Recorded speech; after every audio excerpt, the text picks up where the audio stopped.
मेरा नाम शमसुद्दीन एडवोकेट, पूर्व महामंत्री, डिस्ट्रिक्ट डेमोक्रेटिक बार एसोसिएशन, जनपद चंदौली। चंदौली का न्यायालय अभी तक नहीं बना, इस पर क्या कहना?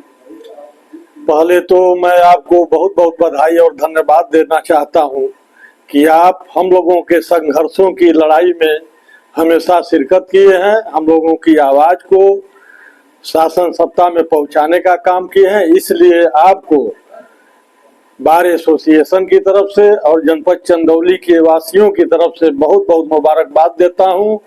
और मैं यह भी बताना चाहता हूं कि जनपद चंदौली का सृजन 1997 में हुआ, तब से लेके आज तक जनपद चंदौली में दीवानी न्यायालय में जो कार्य हो रहे हैं, कभी डिग्री कॉलेज में हुआ, कभी मिडिल स्कूल में हुआ, कभी ब्लॉक स्तर पर काम हुआ, ब्लॉक के ऑफिसों में काम हुआ और जगह जगह भिन्न भिन्न जगहों पर यहाँ की अदालतें संचालित हो रही हैं, जिससे काफी परेशानियां, विकट संकट उत्पन्न है।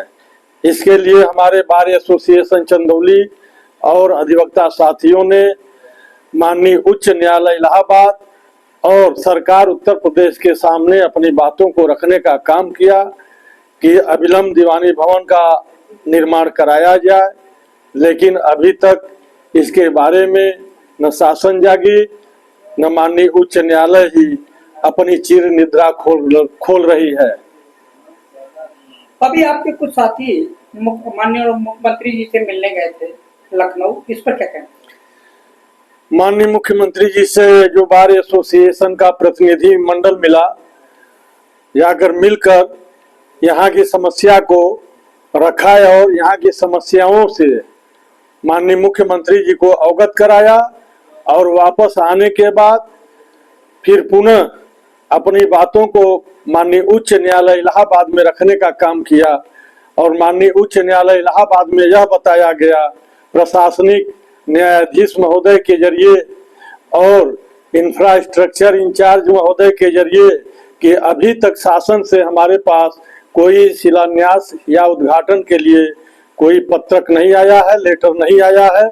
जब तक कुछ सूचना शासन से नहीं आता है तब तक हम लोग कुछ करने के लिए मुकदमे चल रहे हैं, लेकिन उस मुकदमे का निदान नहीं हो पा रहा है, इस पर क्या कहना?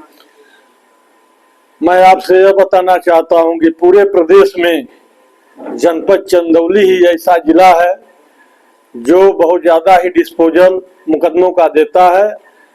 यहाँ पर मूलभूत समस्याओं का अभाव है, फिर भी यहाँ के अधिवक्ता जो सुखरोश के साथ मुकदमों का निस्तारण करते हैं। और मैं यह भी बताना चाहता हूँ कि अभी 5 अगस्त को जनपद चंदौली में दीवानी अदालतों के सामने बारिश भयंकर हुई थी, जिसमें सिविल जज सीनियर डिवीजन की अदालत में लगभग 6 इंची पानी बारिश का भर गया था, जिसमें सारे लोग फंस गए। यहाँ पर न यूरिनर है, न टॉयलेट है, न महिला अधिवक्ताओं के लिए, महिला जुडिशरी अधिकारियों के लिए कोई शौचालय की व्यवस्था नहीं है, पेशाब करने की व्यवस्था नहीं है, कोई सर सफाई की भी व्यवस्था नहीं है। तमाम व्यवस्थाओं से जूझ रहा है जनपद चंदौली। मैं चाहूंगा कि आपके चैनल के माध्यम से अगर मेरी आवाज, मेरे बार एसोसिएशन की आवाज माननीय मुख्यमंत्री महोदय जी के यहाँ, जनपद चंदौली के जनप्रतिनिधियों के यहाँ हम लोगों की आवाज सुनाई पड़ती है तो जिला न्यायालय अविलंब बनवाने का काम करें, नहीं तो अधिवक्ता कुछ भी करने के लिए बाध्य हो जाएंगे। हर तरह से संवैधानिक दायरे में रहकर हड़ताल और अपनी आवाज को उठाएंगे। इसके लिए हमारा माननीय उच्च न्यायालय इलाहाबाद और शासन प्रशासन जिम्मेदार होंगे।